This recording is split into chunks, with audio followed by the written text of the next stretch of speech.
Limits do not exist in three basic cases. The first case is when a function has a vertical asymptote. The two sides of the vertical asymptotes can be going in opposite directions or in the same direction.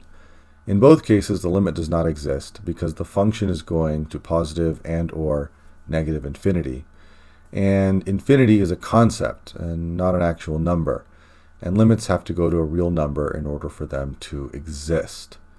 Algebraically, we get a vertical asymptote whenever we get something like 7 divided by 0. Really, anything divided by 0 means a vertical asymptote. The exception is when we get 0 over 0, which is indeterminate, which simply means that we don't know what the limit is.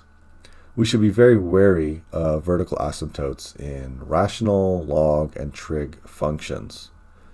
The second case is when the function approaches a different value from each side. These limits do not exist because a limit cannot approach two different values.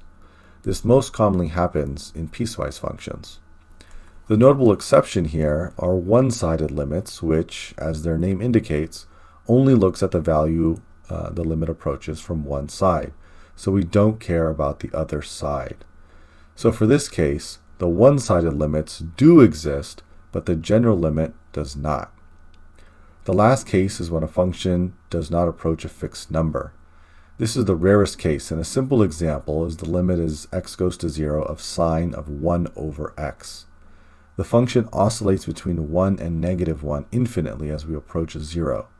So it doesn't approach one number, and thus also doesn't exist.